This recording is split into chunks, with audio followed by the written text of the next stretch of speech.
Welcome back to the deep dive. This is where we take a huge stack of sources, articles, notes, and in this case, a really complex narrative, and we boil it all down. Yep. We give you the essentials, the actionable insights. It's the shortcut to being completely informed.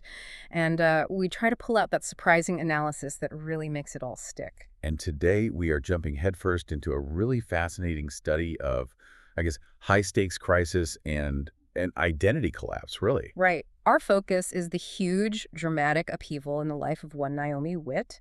This is a woman who had meticulously planned everything. I mean, her wedding, her career, her whole future. Down to the last detail. Exactly. Only to have it all just implode. She trades it all for this immediate, profound, and totally uncontrollable chaos in a tiny, unwelcoming town called Knockemout, Virginia. Okay, so let's set the stage, because the catalyst for all of this is just, it's the ultimate worst day ever scenario. Yeah, it really is. So imagine you've basically just hit the self-destruct button on your life. Yeah. For Naomi, this means she's literally running away from her own wedding. She's exhausted. She's emotionally drained. And she crushes her phone under her tire at a rest stop. Just gone. So she's completely cut off. She arrives in this town, Knockemout, thinking she can just disappear, but instead, she is immediately mistaken for her twin sister, Tina. Her criminal twin sister. Right, who is apparently the town's most hated person. It's just a brilliant device, isn't it? It instantly throws her into this state of complete cognitive dissonance. She's this high-class people pleaser. You know, her whole life is built around structure and what other people think of her. And now she's forced to deal with the absolute lowest rung of small-town prejudice.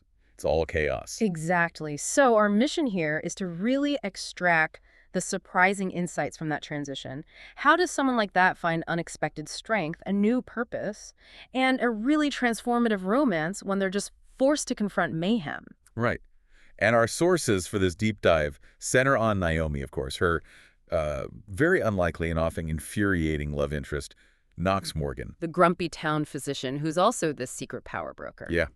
And the 11-year-old niece, Waylay, who becomes this immediate, non-negotiable anchor for Naomi's brand new identity. It's really a story about how much living she'd missed out on by always trying to be the good daughter, the easy one. Okay, so let's start at the very beginning.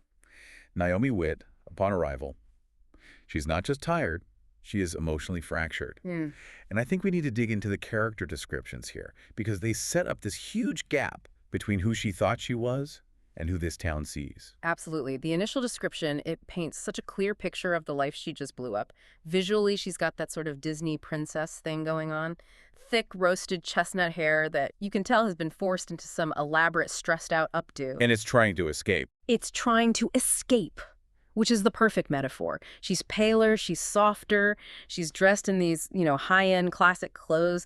Everything about her just screams control and good breeding. The narrative even says her eyes made the narrator think of forest floors, suggesting this wild essence that's been, severely locked down. She is the textbook good girl. She even took an online quiz that confirmed she was an obsessive people pleaser. And the second she steps into Knockemout, that entire curated identity is just shattered. Instantly. She walks into this place, Cafe Rev, just looking for a coffee, and what does she see? A photo of her own face, Tina's face, tacked up behind the register with this huge yellow frowny face magnet over it. And the headline, "Do not serve."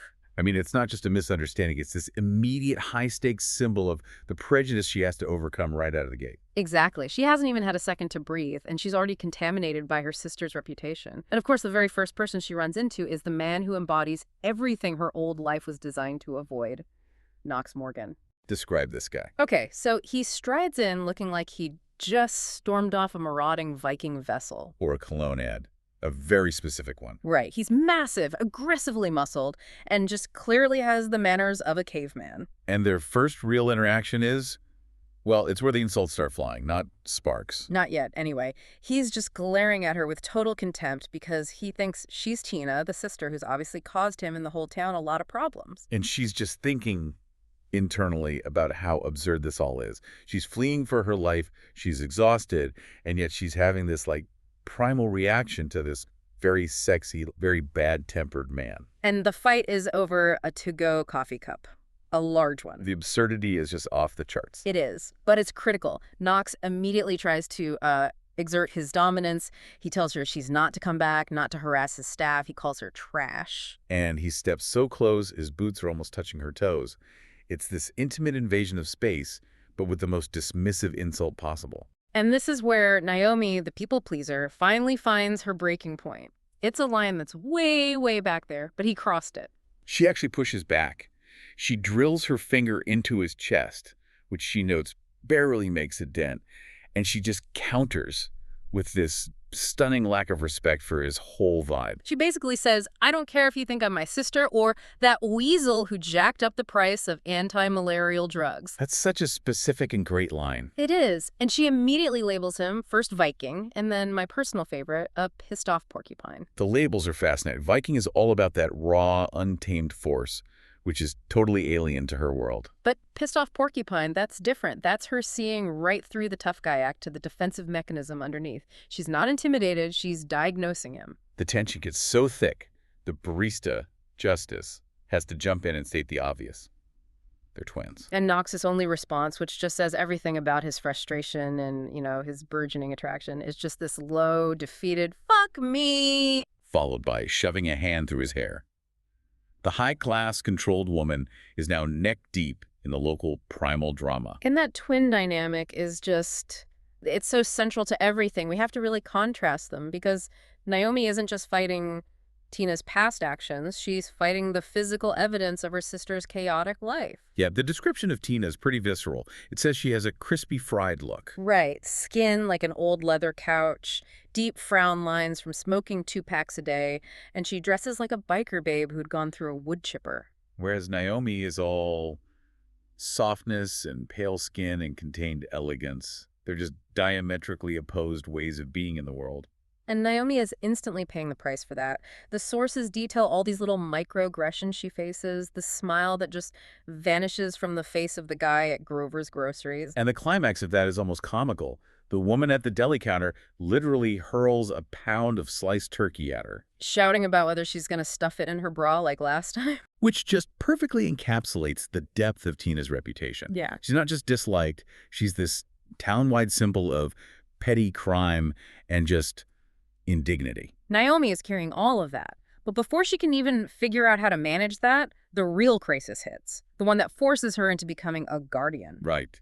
First, she realizes her only means of escape, her blue Volvo, is gone. Complete with the Nice Matters bumper sticker. So ironic. Yeah. And Tina stole it. Knox is, of course, reluctantly pulled into this, giving her a ride to the police station. And here's a small but really important detail. They arrive at the brand new police station, the Knox-Morgan Municipal Building, which Nash, his brother, convinced him to fund. And the text says Knox twitches every time it's mentioned. Yeah, that's a huge tell. That building is this constant, subtle reminder of the deep trauma between the Morgan brothers, which we'll definitely get into later. But inside that building is the real shock. She's sent to a motel room, and there's an 11-year-old girl waiting alone. Waylay. Described as having colt-like legs and a carefully constructed poker face. And her mother, Tina, has abandoned her with just a note. A really terse note saying she had something to take care of and would be gone a long time. This is it. This is the moment. The universe just dropped a responsibility in her lap that she cannot plan for, she cannot run from. And Nash Morgan, the police chief, the good Morgan brother, he explains the law.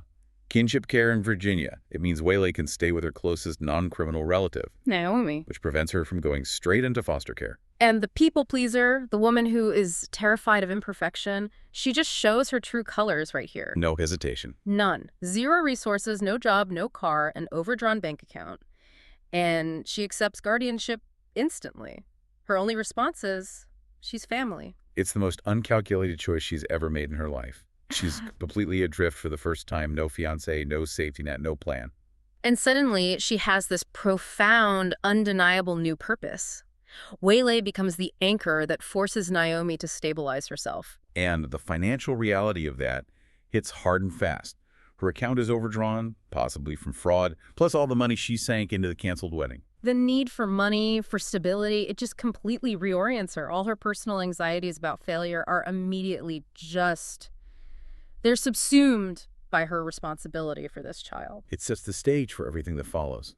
This high-stakes, forced integration into a town that hates her, all hanging on that one simple, powerful choice she made. So Naomi is officially a guardian. She's broke. She's sleeping on a bare mattress in a motel. The immediate need is it's structural. She needs a job and a place to live in a town that is deeply suspicious of her. Right, and that initial job hunt is, it's a real humbling experience. She ends up getting a temporary serving job at Honky Tonk. Which, for another layer of conflict, happens to be managed by Knox Morgan. Of course it is. But her interviewer, a woman named Sherry Fiasco, she's the first real ally. She sees past the whole twin drama and recognizes Naomi's work ethic. The bar staff kind of adopts her right away, right? Yeah. Silver, the bartender, and Phi, Sherry's partner, they start calling her not Tina. Yes. And while that starts as a sign of the town's suspicion, it quickly becomes this badge of distinction. It shows who her allies are in that place and forces her to constantly, disavow the persona she's been stuck with. And naturally, the professional clash with Knox starts immediately. He's snarling. He doesn't want her there. He calls her an uppity, needy pain in the ass, which is just classic projection. He sees his own emotional neediness in her fight for stability, and it irritates his self-imposed isolation. But Naomi's response, this shows the new Naomi emerging. She literally hits him in the chest with her serving tray. And reminds him that Phi hired her and that he, the manager, can take up any management concerns with himself. It's a brilliant move. She uses his own authority against his personal prejudice. She's learned how to push back. So beyond the bar, the most pressing issue is housing. What gets them out of that bleak motel room is Knox's intervention. He takes them to his grandmother's place, Liza J's cottage. It's this small, rustic home next to a creek. And the cottage itself is symbolic, isn't it? It's buried under all these dusty drapes and piles of forgotten things, which really represents Naomi's own smothered potential. And Naomi, being the compulsive organizer, she immediately sees the potential. Her need for order just comes out as physical labor. She starts with the kitchen. This act of cleaning, of organizing, it's so critical. It's not just house cleaning. She's actively building her new foundation. She's controlling the only variables she can. And that's where we meet Liza J, Knox's grandmother. She's an immediate, powerful, and deeply rooted ally. She's described as short and soft, but she's gruff with her huge grandsons and immediately gives them a list of chores. She completely cements their place and knock them out later by just offering them the house. She says it's too big for one old woman. And that act establishes this deep, unconditional community support that Naomi, who always felt judged by her own family, desperately needed. We should also talk about the critical outside perspective from her best friend, Steph Liao. Steph is her anchor to her old life, this smart, funny guy who immediately drives down to check on her. Steph's assessment of Knox is instantaneous and perfect. He calls him Leif Erikson when he's being moody. And he gives this crucial warning. He says, "You're one of those straights with baggage that complicates everything." Yes. Steph is her voice of reason. He validates for her that Knox's intensity is coming from a place of deep, unaddressed issues. Steph also gives us a really key insight into Naomi's psychology. He notes how she's so prickly about accepting help or loans, even though she's financially ruined. She spent all her savings on the wedding, but she refuses charity. And that refusal is the first big sign that her old people-pleaser self is giving way to this stubborn, self-reliant pride. She's going to work for it.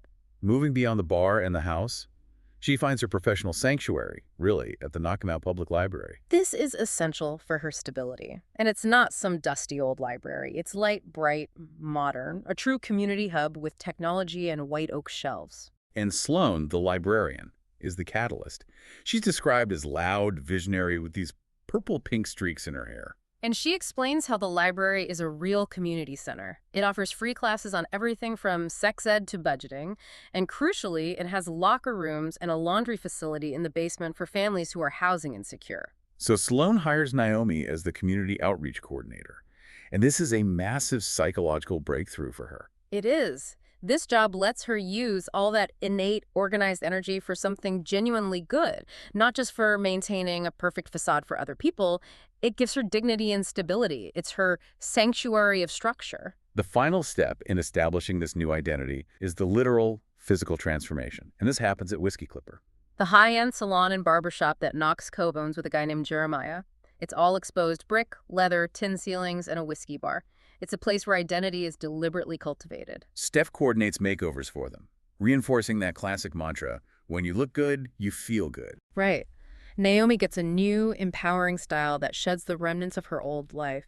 And Waylay gets a cool new style, too, which helps reinforce her own identity, separate from Tina's shadow. And Knox, who is also a barber there, he's watching her after the cut. He notes she looks less exhausted, less brittle. And that moment is the physical demarcation line. She has officially transitioned from Naomi the victim, who is fleeing chaos, to Naomi the survivor, who is actively building a new, resilient identity in this town. She's ready to fight for her place. Okay, so we've built Naomi's new foundation. Now we have to turn to the man who is actively trying to dismantle his own peace, Knox Morgan. The grumpy Viking, the secret financier, the town's most conflicted man. And to understand him, we really have to understand the Morgan family trauma. He operates from this place of just radical self-reliance that's rooted in some deep childhood abandonment issues. Right. And Lucian, their childhood friend, helps reveal how Knox's financial control works. A couple of years ago, Knox won $11 million in the lottery. But he didn't just splurge. He was strategic. He used the money to build these walls against chaos. He bought the bar, invested in Whiskey Clipper, paid off his grandmother's mortgage. He uses wealth to exert control. But the core conflict, the deep feud, isn't really about the money itself. It's about the meaning of help. He gave his brother Nash, the police chief, $2 million. The intention was to secure his brother's life, to free him from the very institution Knox despised. But Nash saw it differently. He refused the money for himself, which Knox took as this huge, painful rejection. But what really set Knox off was Nash's decision to donate the entire $2 million. To the Knockemout Police Department, to build a new station. Named, with staggering irony, the Knox Morgan Municipal Building. This detail is so pivotal. For Knox, this was Nash honoring the very cops that had tormented them when they were teenagers. Their friend Lucian even spent a week in jail on bullshit charges. So Knox didn't see it as altruism. He saw it as this deep philosophical and emotional betrayal of their shared history. It just reinforced his belief that institutions are fundamentally corrupt. And if we connect that to his core trauma, the source material is really clear. Knox finally confesses the root of his commitment issues later on. Their mother died, but their father was an addict, an alcoholic. He was found screaming about bugs or just unresponsive with an empty pill bottle.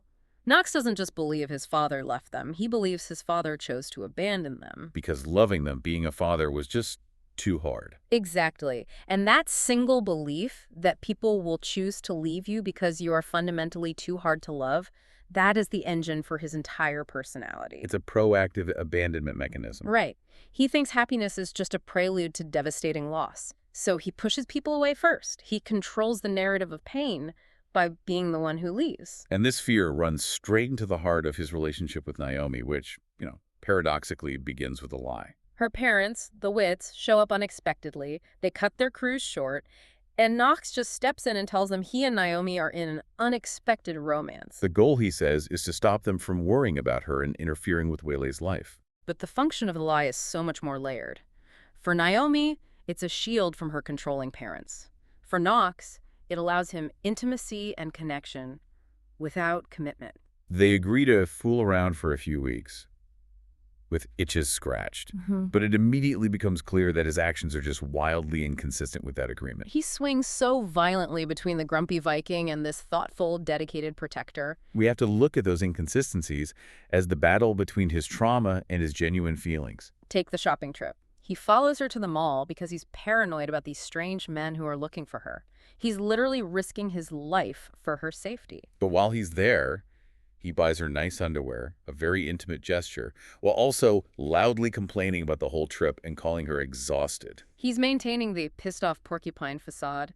The physical protection is real, but the emotional cost of admitting he cares is just too high for him. Another example of this hidden altruism is when he takes her to Hannah's place, a homeless shelter. Right. He and Jeremiah go there regularly to give free haircuts. It's this consistent, deeply private act of service. It shows he's not a misanthrope at all. He's a wounded protector who uses cynicism as a shield. And when Naomi finally confronts him about all this intense protection mixed with emotional distance, his answer is so revealing. He admits she needs a goddamn keeper. He says she's too damn stubborn and too busy trying to take care of everyone else to bother with yourself. He sees her. He sees her compulsive list-making, her method of control, and finds it both endearing and frustrating. And being seen is the most terrifying thing for him.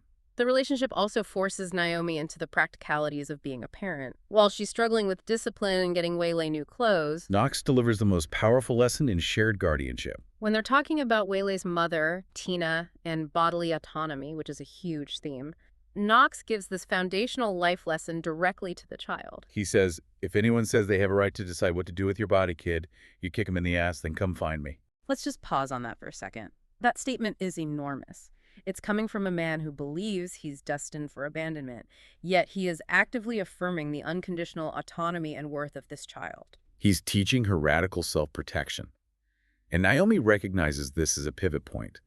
His protective instincts are now about more than just their physical thing. It's an affirmation of the family structure he's building, despite his stated intention to run away. He's creating a firewall around Waylay, a definition of safety rooted in defiance and certainty. Which is something neither of them had ever really experienced before. So the emotional entanglement between Naomi and Knox is growing, but it's constantly threatened by this escalating criminal mess around Tina. Right. Naomi learns pretty quickly this is way bigger than stolen turkey from the deli.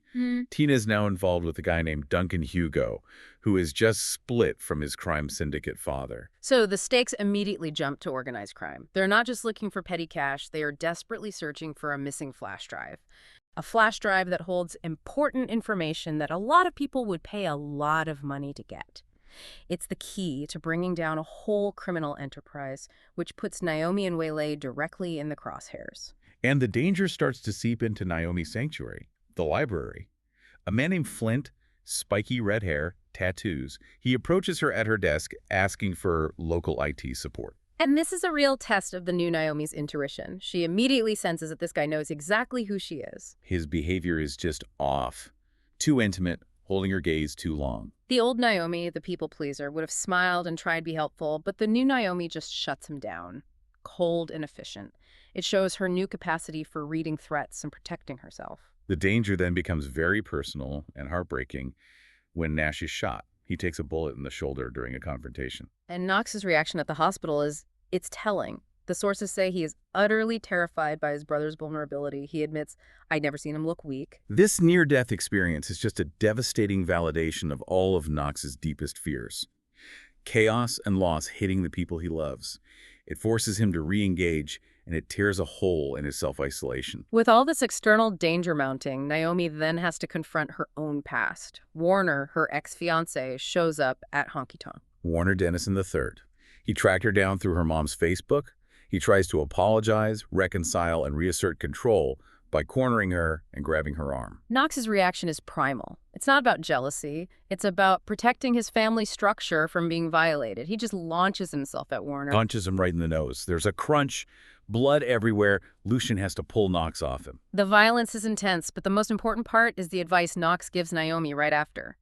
This is where it moves beyond him just protecting her physically. He tells her that if a man ever gets her in that position again, she must knee him in the balls as hard as you can. When he doubles over, you knee him in the fucking face. It's not just self-defense advice.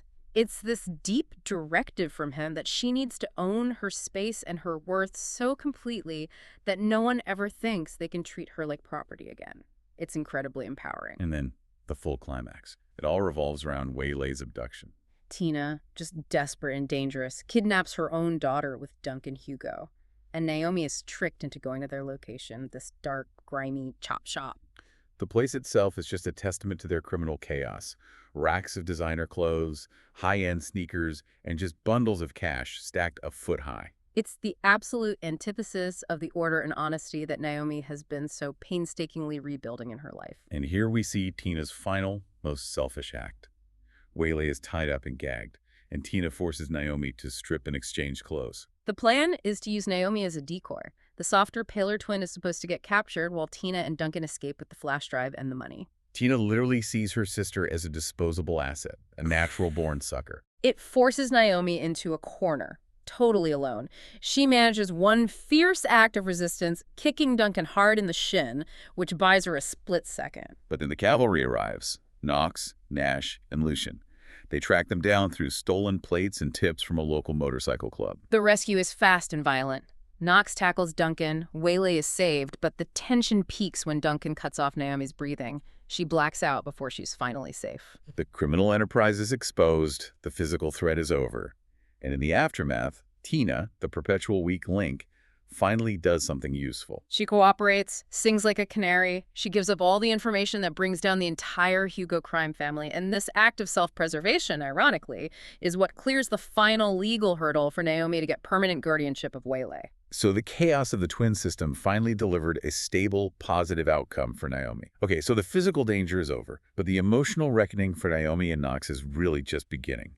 And Naomi, having finally understood Knox's deep fear of abandonment, takes control and makes this ultimate act of self-love. She gets it. She understands his fear of future pain, but she refuses to be the collateral damage of his trauma, so she breaks up with him. She refuses to be his leftovers. That's the word she uses. The temporary happiness before he inevitably self-sabotages. She's so clear with him. She says she respects his decision to protect himself by walking away, but she is not going to waste her time waiting for him to figure out if she's worth the risk of future heartbreak. She tells him, no contact. And this is the absolute peak of the new Naomi. The woman who is the ultimate people pleaser finally chooses herself, her stability, and her happiness over managing someone else's emotional baggage. And she gets this critical support that validates her choice. Her mother, Amanda, tells her to stop trying to be the easy daughter. And Steph, her best friend, just says it plainly, you're allowed to have needs. That's the permission she needed her whole life, the permission to prioritize herself. And this forces Knox to finally face his own issues head on. After the rescue, after the breakup, he comes back and clarifies his position. He admits he was just motivated by fear. He tells her the one thing that changes everything. If it wasn't you and Way, it's never going to be anybody. He realizes he chose the predictability of fear over the messy uncertainty of love. Waylay also plays a part here. She told Knox that if he really loved them, he would work hard to be good enough for them. And that forces him to actually choose to confront his trauma and show up. The happily ever after is immediate and decisive from there. Knox, now fully embracing his fate, he proposes. And there's this urgency to it that's the complete opposite of his years of emotional hedging. Right. He wants the wedding sooner rather than later because he's not wasting another minute without making you my wife. It's an active choice against his fear of time and loss. And he says he wants more kids with her, embracing this big, messy family structure he's spent his whole adult life trying to avoid. The ring, of course, is massive, over the top. A huge solitaire diamond with smaller stones. Naomi jokes she's going to need to start lifting weights just to wear it. The scale of the gift reflects the scale of his commitment. And the family restructuring really confirms their permanent roots in Knockamout. Liza J. gives them the cottage, the house Naomi dreamed of. And Knox, in this monumental act of trust and reconciliation, gives his own cabin to Naomi's parents so they can live close to their granddaughter. It integrates her family into Waylay's life and gives her that stable, reliable family structure she's always craved. But despite all the grand gestures, Knox has one small, very telling demand for the wedding. Daisies in your hair. Yes. It's a reference to the simple wildflowers she wore when she first arrived. It's a symbol of her natural, untamed beauty before her life was all constrained by her ex-fiancé's expectations. He's acknowledging that he loves the real, chaotic Naomi. And the ultimate insight comes back to that core conflict. Control versus chaos. Naomi, the compulsive planner, she realizes that Knox had been systematically making her dream list come true, even while he was fighting his feelings for her. He, the agent of chaos, delivered the stability she craved, and she, the structured planner, embraced the passion and messiness that he embodied. So let's bring this deep dive to a close. Naomi Witt starts as this stressed-out victim, fleeing an unfulfilling life, totally contaminated by her sister's past. And she transforms into Waylay's fierce protector, the dynamic outreach coordinator for the library, and Knox Morgan's absolute unwavering partner. She sheds that old Naomi people-pleasing mentality because she ran out of apologies. The core insight here feels really profound. Naomi, who valued planning and control above everything, she only found real stability and purpose when she was thrown into total, uncontrollable chaos. Right. The measure of her true strength wasn't how well she maintained this facade of perfection, but how fiercely and selflessly she showed up for the people she cared about when disaster hit. And Knox, on the other hand, found his peace when he ran out of excuses to be afraid of happiness. This whole narrative, it really feels like a philosophical argument for just embracing the present moment. The author even notes that the story is about the bravery it takes to love someone deeply, with absolute certainty, how every love story in every life ultimately ends. And that raises a really powerful final question for you to consider. Knox's trauma, his deep-seated trauma, it all came from the certainty of loss. We all face that knowledge, right? That good things, happy moments, cherished relationships, they're all temporary. They're all destined to end, one way or another. So how do you integrate that certainty of future loss or pain, that fundamental fear, while still fully embracing the quantity and the quality of happiness that's available to you right here in the present moment? That's the challenge, isn't it? Choosing love over fear again and again. The goal is to make sure that when that time inevitably comes, your only regret is the amount of time you had, not the quality of the love and attention you gave. That is the deep dive into Naomi, Knox, and the unexpected, chaotic, yet fiercely protected kinship they built in Knockabout. We'll see you next time.